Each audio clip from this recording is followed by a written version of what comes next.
Exercise 1.4ல solve the system of linear equations by Cramer's rule. கிராமரின் விதிப்படி தீர்க்க அப்படின்னு சொல்லி ஃபர்ஸ்ட்ல செகண்ட் சப்டிவிஷன் தான் பார்க்க போறோம்.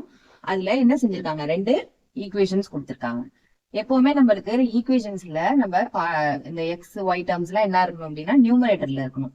இங்கே அது மாதிரி இல்லையா? அதனால நம்ம அந்த ஃபார்மேட்டுக்கு ஃபர்ஸ்ட் மாத்திக்கலாம். ஓகேவா?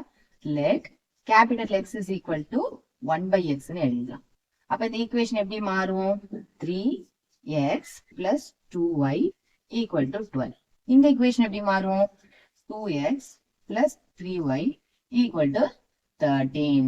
இப்ப நம்ம இந்த மாதிரி செட் ஆஃப் ஈக்குவேஷன்ஸ் நம்மளுக்கு கிடைச்சிருச்சு. இப்ப கிராமர்ஸ் ரூல் படி போடணும்னா என்ன செய்யணும்? ஃபர்ஸ்ட் நம்ம டெல்டா கண்டுபிடிக்கணும். டெல்டானா என்ன? இந்த ஈக்குவேஷன்ஸ் இருக்கு இல்லையா, அந்த ஈக்குவேஷனுடைய எக்ஸ் கோஎஃபிஷியன்ட்ஸ் ஒய் கோஎஃபிஷியன்ட்ஸ் எல்லாம் சேர்த்து என்ன செய்ய போறோம்? இதுல எழுதிக்க போறோம். அப்ப இதுல பாருங்க 3 2, இந்த ஈக்குவேஷன்ல பாருங்க 2 3. ஓகேவா? இது இப்ப நார்மல் டிட்டர்மினன்ட், இதை நம்ம சால்வ் பண்ணிக்க வேண்டியதான். ஓகேவா? 3 3s are 9 minus 2 2s are 4 which is equal to 5. அடுத்து என்ன செய்யணும்? டெல்டா எக்ஸ் கண்டுபிடிக்கணும். டெல்டா எக்ஸ்னா ஒண்ணும் கிடையாது, இந்த கான்ஸ்டன்ட் டேர்ம்ஸ் இருக்கு இல்லையா, அந்த கான்ஸ்டன்ட் டேர்ம்ஸ் ஃபர்ஸ்ட் காலத்துல எழுதிக்கணும். அதாவது இந்த ஃபர்ஸ்ட் காலத்துக்கு பதிலா இதை ரீப்ளேஸ் பண்ணிட்டு இந்த நம்பர்ஸ் எடுத்து இங்க எழுதிக்க போறோம். எழுதிட்டு இந்த செகண்ட் காலத்தை என்ன செய்ய போறோம்? அப்படியே மெயின்டைன் பண்ணிக்க வேண்டியதான். ஓகேவா? இதை நான் இப்ப நம்ம கிராஸ் மல்டிப்ளை பண்ணுங்க. 12 3s are 36 minus 13 into 2 is 26 which is equal to என்னது? 10. ஓகே, அடுத்து என்ன செய்ய போறோம்? டெல்டா ஒய் கண்டுபிடிக்கும். டெல்டா ஒய்னா என்ன அர்த்தம்?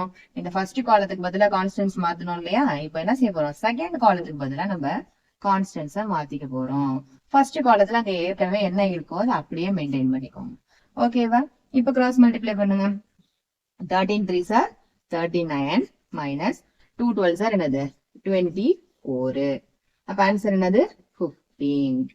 ஓகேவா? இப்ப நம்ம சால்வ்னால என்னது? எக்ஸோட வேல்யூ ஒய்யோட வேல்யூ கண்டுபிடிக்கணும் இல்லையா? அப்ப எக்ஸோட வேல்யூ என்ன ஆகுதுன்னா, இது வந்து நம்ம கேபிட்டல் எக்ஸ்னு வச்சிருக்கோம் இல்லையா, அதனால நம்ம இங்கேயும் கேபிட்டல் எக்ஸ்னே நம்ம மெயின்டைன் பண்ணிக்கலாம். ஓகேவா? Capital X is equal to delta capital X divided by delta. ஓகேவா? இப்ப டெல்டா எக்ஸ்க்கு என்ன கண்டுபிடிச்சிருக்கீங்க? 10 டிவைடட் பை டெல்டா என்னது? 5. அப்ப விச் இஸ் ஈக்குவல் டு என்னது? 2. அதே மாதிரி நம்ம என்ன செய்யணும்? ஒய், ஒய்யோட வேல்யூ என்னது? Delta Y divided by delta. Delta ஒய்யோட வேல்யூ என்னது? 15. 15 divided by delta ஓட வேல்யூ என்னது? 5 which is equal to 3. நம்ம கேபிட்டல் எக்ஸ் ஓட வேல்யூ தான் 2.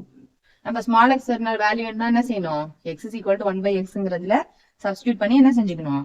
நம்ம வேல்யூ கண்டுபிடிச்சணும். அப்ப small x is equal to என்னது? 1 divided by capital x which is equal to 1 divided by 2. அப்ப x ஓட வேல்யூ என்னது? 1/2. y ஓட வேல்யூ என்னது? 3.